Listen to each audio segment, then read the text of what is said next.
ప్రపంచంలో ఎక్కడున్నా మీ గోత్రనామాలతో వేదమందిర్ నిర్వహించే ఆన్లైన్ పూజలు హోమాల ద్వారా దైవ అనుగ్రహాన్ని పొందండి. నమస్తే, welcome to I dream.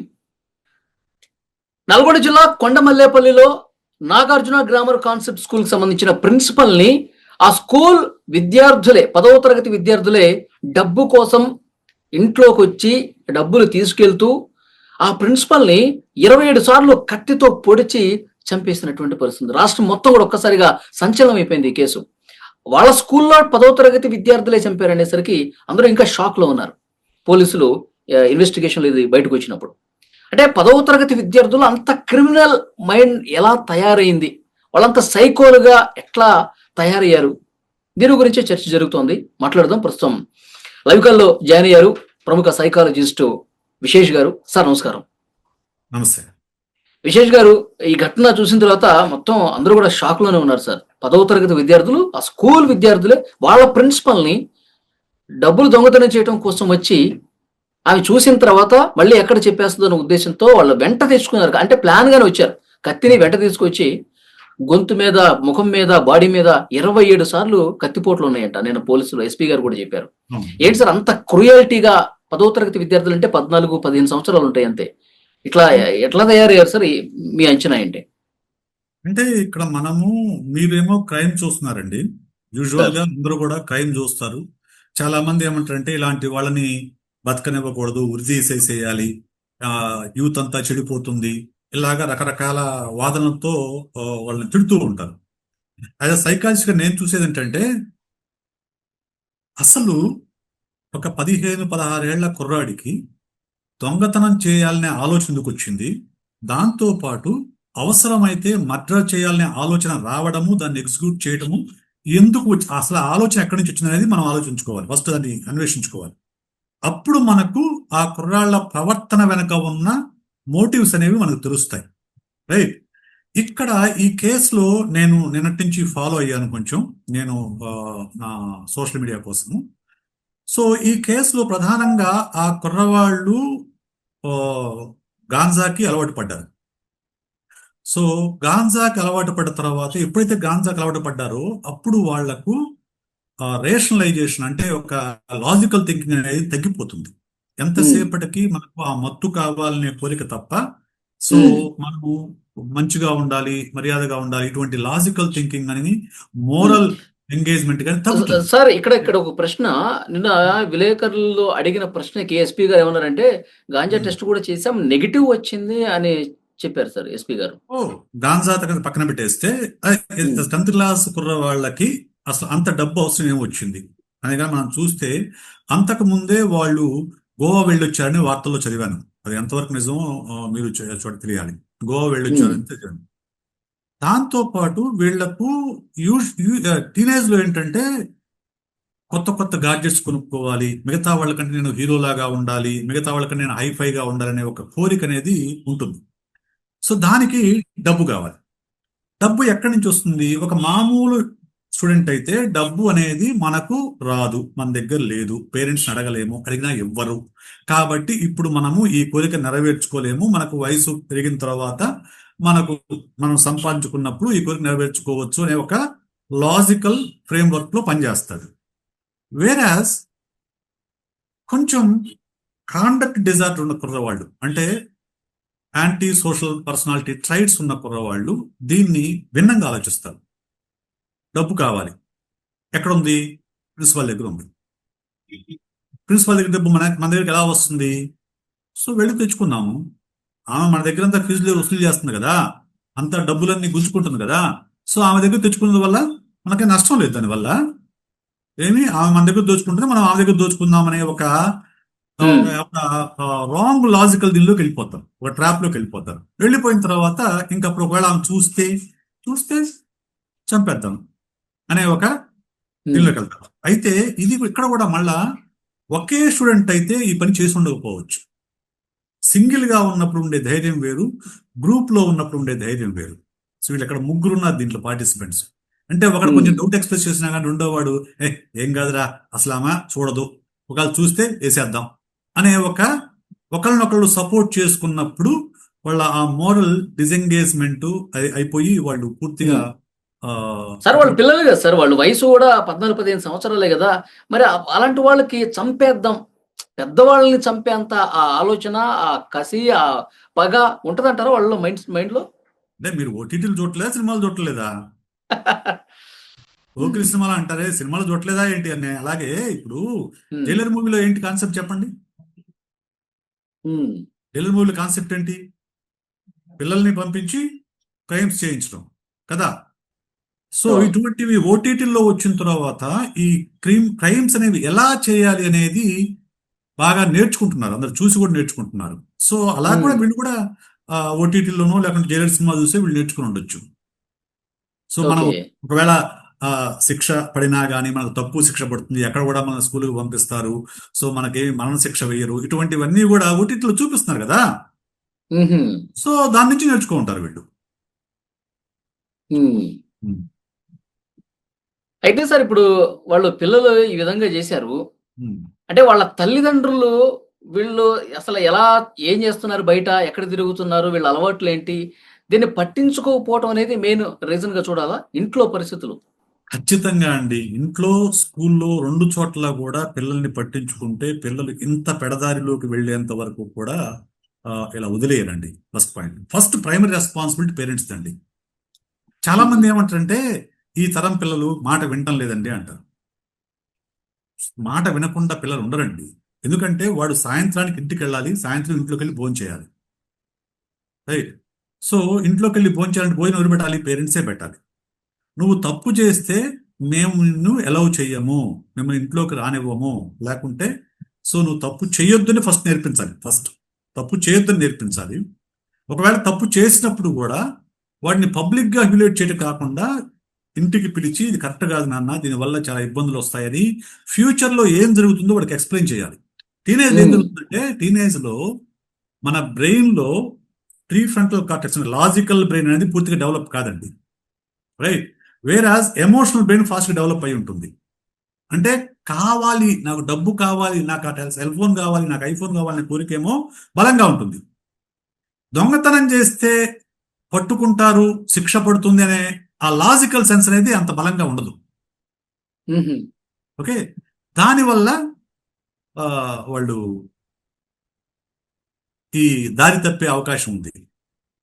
Parents చెప్పాలి, ఎక్స్ప్లెయిన్ చేయాలి. పేరెంట్స్ కానీ టీచర్స్ కానీ కనుక్కున్నప్పుడు, అరే నువ్వు క్షణికావేశంతో చేస్తావు, నీకు కావాలని చెప్పేసి, కానీ దానివల్ల నష్టాలు ఉంటాయిరా, నీ భవిష్యత్తు మొత్తం నాశనం అయిపోతుంది, నువ్వు ఎడ్యుకేట్ చేయాలి. ఇది జరగడం లేదు, ఇంట్లో జరగడం లేదు, లేకుంటే స్కూల్లో కూడా జరగడం లేదు. ఇప్పుడు పేరెంట్స్ కానీ టీచర్స్ కానీ స్కూల్స్ కానీ మార్క్స్ అండ్ ర్యాంక్స్ పైన తప్ప క్యారెక్టర్ బిల్డింగ్ పైన కానీ పర్సనాలిటీ బిల్డింగ్ పైన కానీ ఎలాంటి ఫోకస్ పెట్టడం లేదు. దానివల్ల ఏమవుతుంది? ఇదిగో ఇలాంటి పరిణామాలు జరుగుతాయి.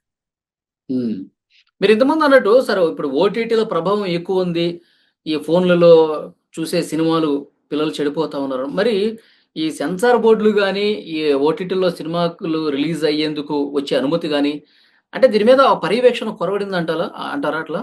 ఇప్పుడు నాకు తెలిసి సినిమాలకైతే సెన్సార్ ఉంది, కానీ ఓటీటీలకు సెన్సార్ లేదనుకుంటాను నాకు తెలిసి, నాకున్న అవగాహన. సో అందువల్లనే మీకు ఓటీటీలో విపరీతమైన బూతులు వస్తుంటాయి, అవును, విపరీతమైన హింస కనిపిస్తూ ఉంటుంది ఓటీటీలో. ఈ మధ్య సినిమాల్లో కూడా కనిపిస్తుందండి. ఆ మధ్యకాలంలో వచ్చిన హిట్ 3 చూడండి, లేకుంటే మార్పు అనే మూవీ చూడండి, లేకుంటే కిల్ అనే మూవీ చూడండి. స్టార్టింగ్ నుంచి ఎండింగ్ వరకు నరుకుడు, చంపుడు, లేకుంటే యానిమల్ చూడండి, దురంధర్ చూడండి, ఇవన్నీ కూడా super hit movies. Super hit movies. ఇప్పుడు యూజువల్ గా టీనేజ్ లో ఏం జరుగుతుంది తెలుసా? టీనేజ్ లో మనం ఎవరిని ఒకరు రోల్ మోడల్ తీసుకుంటాం పిల్లలు. ఆ రోల్ మోడల్ ఎవరు కనిపిస్తారు? ఇప్పుడు పెద్ద హీరోలు అటువంటి క్యారెక్టర్లు చేసి వాళ్ళు సూపర్ హిట్లు అయినప్పుడు దిస్ ఈజ్ రైట్ అనిపిస్తుంది పిల్లలకి, దిస్ ఈజ్ రైట్ వే అనిపిస్తుంది. సో ఖచ్చితంగా సినిమాల ప్రభావం పిల్లల పైన ఖచ్చితంగా ఉంటుందండి, ఉంటుంది. ఓకే, సరే ఇప్పుడు మరి ఓటీటీలు చూడాలంటే మొబైల్ ఫోన్స్ లో, లేకపోతే దానికి యాప్స్ పర్మిషన్ తీసుకొని చూస్తారు. చూడాలంటే ఇంట్లోనే చూడాలిగా పిల్లలు, ఇంట్లోనే చూస్తారుగా. ఇప్పుడు అవసరం ఏముందండి? మొబైల్ ఫోన్ ఉంటే ఎక్కడైనా కూర్చొని చూడొచ్చు కదా. టీవీలో అంటే పిల్లలకి 10వ తరగతి చదివే పిల్లలు కూడా మొబైల్ ఫోన్లు ఇవ్వటం, మరి తల్లిదండ్రులు చూసుకోవాలి కదా అంటే అది కూడా. ఇప్పుడు తప్పదండి, ఎందుకంటే ఇప్పుడు మొబైల్ ఫోన్లు ఇవ్వాల్సిన పరిస్థితిలో ఉన్నారు. ఎందుకంటే చాలా స్కూల్స్ అసైన్మెంట్స్ ని వాటిని మొబైల్ వాట్సాప్ గ్రూప్ లో షేర్ చేస్తున్నారు. సో ఇప్పుడు చాలా స్కూల్స్ ఈ అసైన్మెంట్స్ కానివ్వండి, లేకుంటే పిల్లలకు సంబంధించిన యాక్టివిటీస్ కానివ్వండి, ఇవన్నీ కూడా వాట్సాప్ గ్రూప్ లో షేర్ చేస్తున్నారు. కాబట్టి పిల్లలకు మొబైల్ ఫోన్లు తప్పనిసరి అవసరం అయింది. అయితే నా సజెషన్ ఏంటంటే, అంటే అందరూ ఎఫర్ట్ చేయరు, కానీ ఎఫర్ట్ చేయగలిగిన వాళ్ళ పిల్లలకు మొబైల్ ఫోన్ కంటే కూడా ఒక ట్యాబ్ ఇవ్వడం మంచిది. సో దానిలో కొంచెం కొంచెం కంట్రోలింగ్ ఉంటుంది. మొబైల్ ఫోన్లో ఎవ్రీథింగ్ ఈజ్ కాబట్టి కొంచెం ఇబ్బందిగా ఉంటుంది. సో మోరోవర్ ఇవ్వకపోతే ఇప్పుడు ఓ, ఇవ్వక తప్పనిసరి పరిస్థితులు అండి, అంతే, మనం ఏం చేయలేము. సరే, ఇప్పుడు స్కూళ్ళల్లో ఒక ప్రత్యేకమైనటువంటి ప్రోగ్రామ్స్ కండక్ట్ చేయాల్సిన అవసరం ఉందా? పిల్లలు ఎందుకు టీనేజ్ లో పిల్లలు, అప్పుడు ఎదిగే పిల్లలు, వాళ్ళకి ఎన్నో ఆలోచనలు ఉంటాయి, వాళ్ళు విపరీతంగా ఫోకస్లు పెడతా ఉంటారు. ఇప్పుడు ఈ జెన్జీ దాంట్లో సోషల్ మీడియా ప్రభావం ఎక్కువ ఉన్నటువంటి ఈ సందర్భంలో ఇప్పుడు సైన్స్, సోషల్, జనరల్ నాలెడ్జ్ ఈ క్లాసులతో పాటు ఒక క్లాస్ అనేది డెఫినెట్ గా వాళ్ళ క్యారెక్టర్ బిల్డ్ చేయడం కోసం ఖచ్చితంగా ఉండాలండి. ఎందుకంటే టీనేజ్ లోకి వచ్చేటప్పుడు ఏమవుతుందంటే చైల్డ్హుడ్ వేరు, ఓకే, ప్రీ టీన్స్ వేరు, టీన్స్ వేరు. టీన్స్ అనేది చాలా వల్నరబుల్ ఏజ్ అన్నమాట. అంటే ఆ వయసులో వచ్చినన్ని మార్పులు మీకు ఏ వయసులో రావు.